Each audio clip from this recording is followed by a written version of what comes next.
खुलताबाद शहराजवळील कुरेशी मस्जिद परिसरात अवैध कत्तलखान्यावर खुलताबाद पोलिसांनी धडाकेबाज कारवाई केली।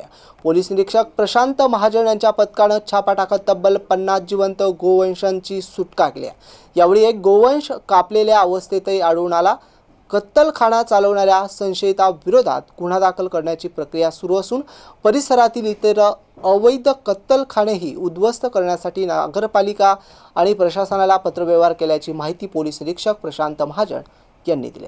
खुलताबाद परिसरातील अवैध कत्तलखान्यावर पोलिसांनी कारवाईचा दडगाव सुरू केला आहे। कुरेशी मस्जिद परिसरात अवैधरित्या सुरू असलेल्या कत्तलखान्यावर खुलताबाद पोलिसांनी छापा टाकला। पोलीस निरीक्षक प्रशांत महाजन यांच्या पथकाने केलेल्या कारवाईत तब्बल 50 जिवंत गोवंश आढळून आला। पोलिसांनी सर्व गोवंश ताब्यात घेत त्याची सुटका केली। दरम्यान घटनास्थळी एक गोवंश कापलेल्या अवस्थेतही आढळून आला आहे। या प्रकरणी कत्तलखाना चालवणाऱ्या संशयित आरोपी विरोधात गुन्हा दाखल करण्याची प्रक्रिया उशिरापर्यंत सुरू होती।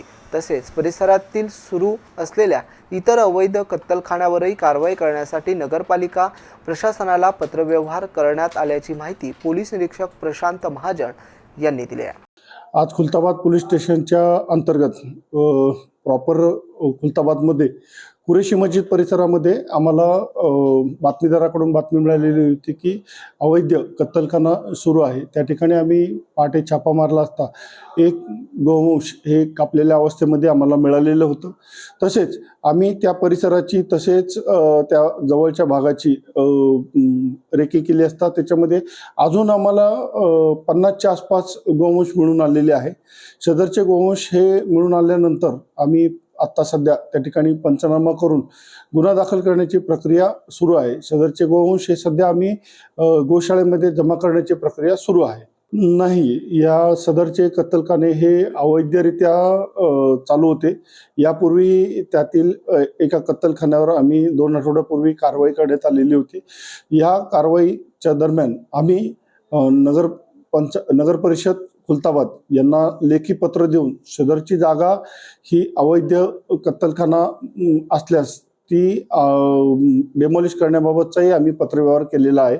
लवकरच आम्ही पुन्हा पत्रव्यवहार करून असा अवैध कत्तलखाना असेल तर तो जमीनदोस्त करण्याची प्रक्रिया सुरू करीत आहोत।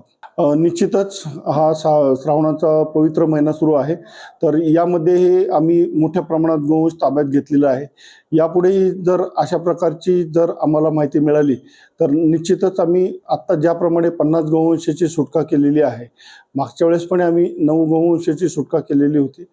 निश्चितच भविष्यात जर आम्हाला जर अशी इन्फॉर्मेशन मिळाली की अवैध कत्तलखाना चालू आहे तर निश्चितच आम्ही त्यावर कडक कारवाई करू।